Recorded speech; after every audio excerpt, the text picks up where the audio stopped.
포이맨 시리즈 에스겔서 라이프 스터디 요약.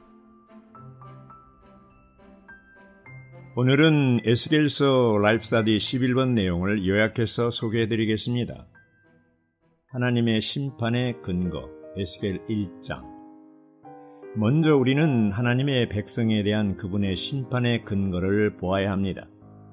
백성에 대한 하나님의 심판은 세 가지, 즉 그분의 의와 그분의 거룩과 그분의 영광입니다.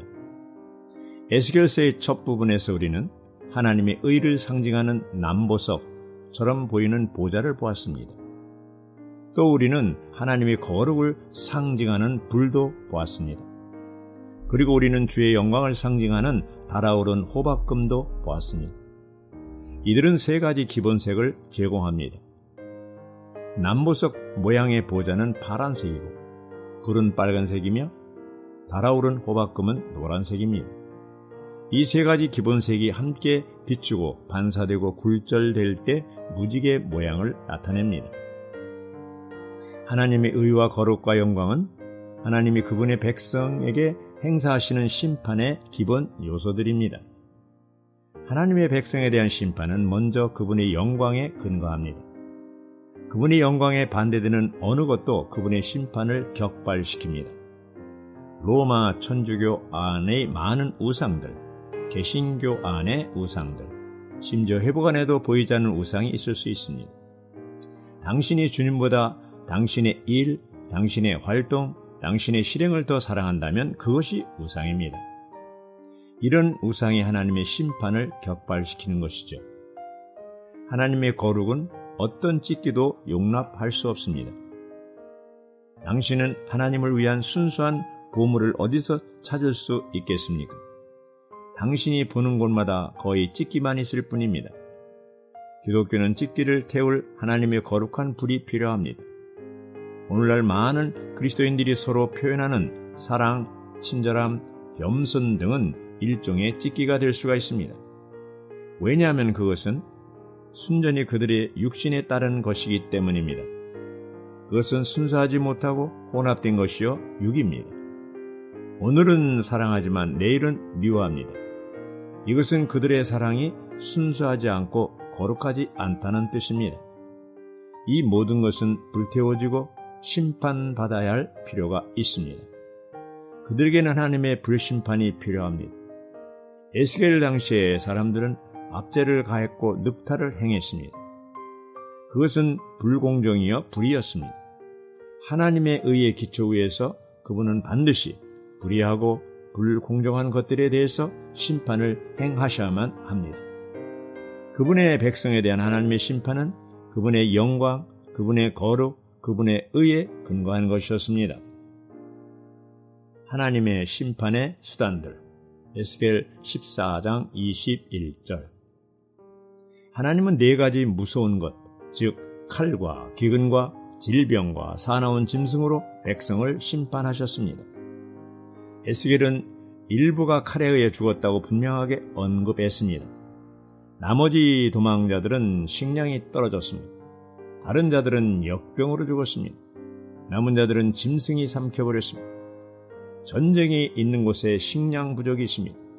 전쟁은 기근을 야기시킵니다. 식량 부족은 역병이나 질병을 초래합니다. 이것들은 하나님이 백성에게 행하신 심판의 수단들이었습니다.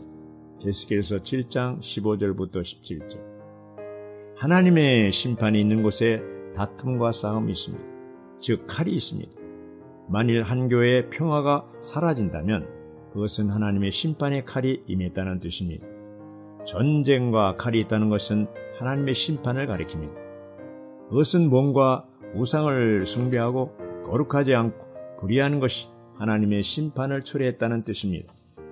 만일 우리 가운데 싸움이나 불화가 있다면 그것이 하나님의 심판이라는 것을 알아야 합니다.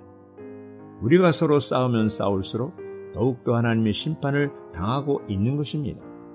그런 싸움 때문에 기근이 있을 것입니다.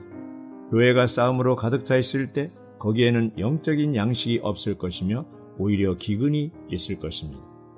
영적 양식이 부족하면 온갖 종류의 약함과 질병이 있습니다. 교회 생활이 합당할 때는 질병도 없게 될 것입니다. 오히려 건강함과 강건함과 건축이 있게 됩니다. 바울은 에베소에서 온 장로들에게 말하기를 어느 날 양무리를 아끼지 않는 이리들이 교회 안에 들어올 것이라고 했습니다. 사도행전 20장 29절. 하나님의 심판의 결과 에스겔 12장 15절, 11장 22절, 23절, 33장 21절. 첫째, 이스라엘 백성은 좋은 땅을 상실했습니다. 그들은 뿔뿔이 흩어져서 포로로 잡혀갔습니다. 좋은 땅을 잃는 것은 그리스도의 누림을 상실했다는 뜻입니다. 또 그들은 하나를 잃었습니다. 대부분의 그리스도인들은 죽어있고 흩어져 있고 그리스도에 대한 누림이 없습니다. 둘째, 하나님의 영광이 떠났습니다. 이스라엘의 역사상 주의 영광이 두 번 그들에게 임하여 그들을 채웠었습니다. 첫 번째는 시내산에서 성막이 세워졌을 때였습니다. 출애굽기 40장 34절. 두 번째는 솔로몬 시대의 성전이 건축되었을 때 주의 영광이 성전을 가득 채웠습니다. 그러나 에스겔은 주님의 영광이 떠나는 것을 보았습니다. 결국 그 영광은 성전을 떠나 하늘로 되돌아갔습니다. 셋째, 성전이 파괴되고 성이 함락되었습니다. 에스겔서 33장 21절. BC 606년 바벨론 왕 느부갓네살이 예루살렘에 와서 여호야긴을 붙잡아 바벨론으로 데려갔습니다. 역대하 36장 9절부터 10절. 그때 에스겔도 포로로 잡혀갔습니다. 5년 후 에스겔은 1장에 기록된 이상들을 보기 시작했습니다. 20년 후에 그는 영안의 예루살렘으로 이끌려져 장래 일들을 보았습니다. 여호야긴의 숙부인 스디기야 왕이 반역했을 때 느부갓네살은 예루살렘으로 다시 와서 성을 불사르고 성전을 파괴하고 스디기야를 사로잡아갔습니다. 역대하 36장 17절부터 21절, 예레미야 52장 11절, 에스겔 33장 21절. 스디기야가 포로 되었을 때 주의 영광이 거룩한 성과 거룩한 백성을 떠났습니다. 그것으로 이스라엘 역사는 끝을 맺었습니다. 하나님의 긍휼, 에스겔 17장 17절, 20장 40절. 비록 겉으로 볼 때 하나님의 심판으로 인해 모든 것이 상실되었지만 하나님은 그분의 긍휼을 보여주셨습니다. 여전히 하나님의 긍휼에 방문하심이 있었습니다. 심판 가운데서도 하나님은 여전히 긍휼을 베푸셨습니다. 주님은 그분의 긍휼로 그들을 그 땅으로 돌아오게 하리라고 포로된 자들에게 약속하셨습니다. 심지어 그분은 그들을 이스라엘의 가장 높은 산으로 데려오실 것이라고 말씀하셨습니다. 우리가 알듯이 높은 산은 부활하시고 승천하신 그리스도를 예표합니다. 오늘날 지방교회들 안에서 그리스도에 대한 체험과 그리스도에 대한 누림은 매우 높습니다. 우리 그리스도는 참으로 가장 높은 산 위에 계십니다.